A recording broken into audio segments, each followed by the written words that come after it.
Good morning everyone, class 7th.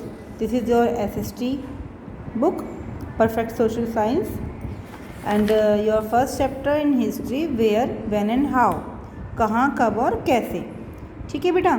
इसमें starting में आपको न्यू वर्ड्स दिए हैं, जैसे मेडिवल. मेडिवल का मतलब क्या था? Period between AD 700 and AD 1750 in the Indian history. It is a period in between the ancient and the modern periods.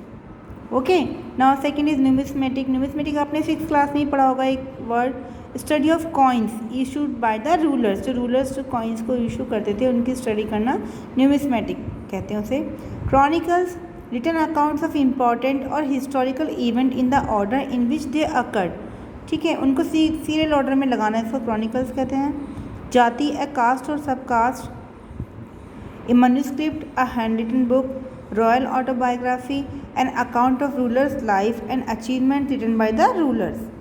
Biographer, a person who writes an account of someone's life. ठीक है बेटा.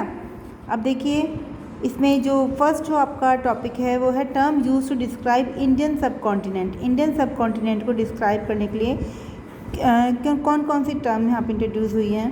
The Indian subcontinent is a large region which includes India, Pakistan, Nepal, Bhutan, Bangladesh and Myanmar. It means इसकी neighbouring countries भी इसके साथ भी Indian continent में, Indian subcontinent में आती हैं. In ancient period it was known as Bharatvarsh. पुराने समय में हम क्या कहते थे इंडिया को? Bharatvarsh. According to Vishnu Purana, the country lying to the north of the ocean and south of the Himadri और Himalayas is called Bharatvarsha because they live the descendants of king Bharata. क्योंकि जो राजा भरत थे उनके डिसेंडेंट्स वहाँ रहते थे, इसलिए उसको कंट्री को भारतवर्षा कहा गया. India was also called Aryavarta but the name refer to north India north India that is are area lying between the Himalayas and western Vindhyas. ठीक है. Now the Greek refer to India as Indos. Greek जो थे उन्होंने refer किया India को Indos. In the 13th century Minhaj e Siraj in a chronicle mention the conquest of Hindustan by Mohammad Ghori. He use the word Hindustan to mean only the area of the whole of Punjab. उसने हिंदुस्तान को introduce किया कि सिर्फ वो एरिया जो Punjab, Haryana, Delhi and parts of modern Uttar Pradesh and Bihar.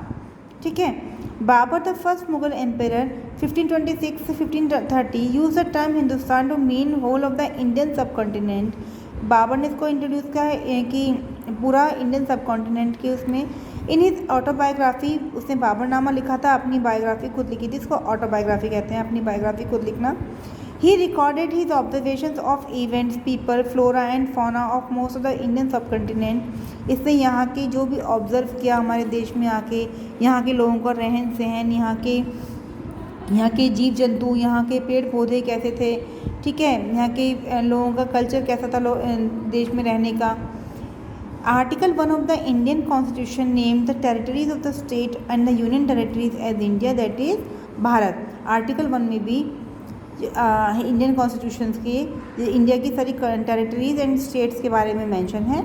ठीक है. As India, that is Bharat. Okay.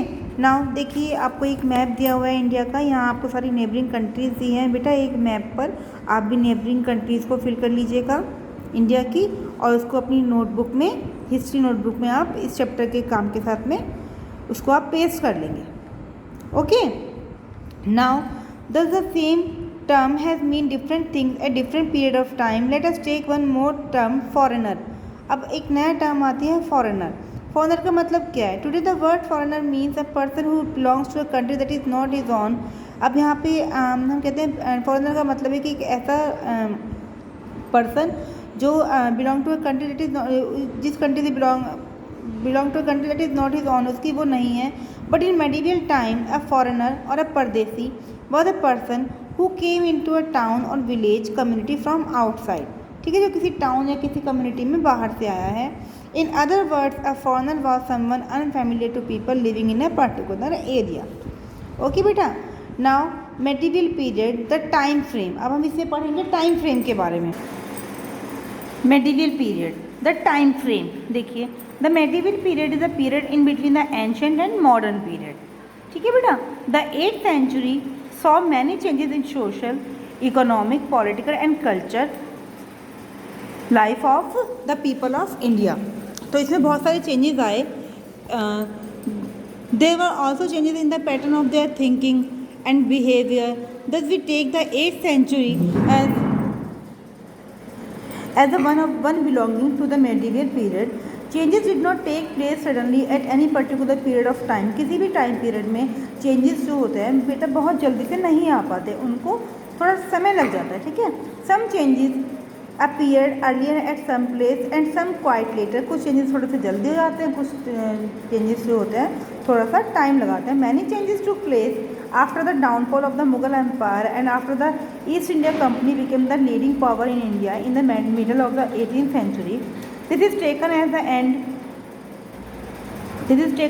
end of the medieval period in India. Thus the medieval period lasted for about 1000 years from 8th century to the 18th century or between AD 700 to AD 1750. Okay बेटा, now some features of the medieval period. medieval period के कुछ जो features हैं वो क्या हैं? The medieval period is divided into early medieval period and later medieval period. The early medieval period lasted from 8th century to the middle of the 13th century. The later medieval period extended from 13th century to the 18th century. Okay. Foreign culture, Western and Central Asian began to influence India. Many sources to reconstruct history, archaeological, epigraphy, numismatic, and literary were available to us now. The rules of the Delhi Sultanate and the Mughal rulers came from outside and settled in India. ठीक है, तो ये सब features थे medieval period के कि इसको दो पार्ट्स में डिवाइड कर लिया गया और मिडल अर्ली मेडिवल पीरियड और उसके बाद लेटर मेडिवल पीरियड। फिर फॉरेन कल्चर्स इसमें इंट्रोड्यूस कराए गए कि फॉरेन कल्चर से western and central Asian begin to influence India, किससे उनसे इंडिया पर उसका क्या इफेक्ट पड़ा। Many sources to reconstruct history, जैसे आर्कोलॉजिकल सोर्सेज थे, एपिग्राफिक, न्यूमिस्मेटिक एंड लिटरेरी। ठीक है, द रूलर्स ऑफ दिल्ली सल्तनत, इनके बारे में the Mughal ruler came from outside and settle in India. Okay बेटा, नाउ नेक्स्ट वीडियो में हम इससे आगे का चैप्टर एक्सप्लेन करेंगे। Okay, thank you.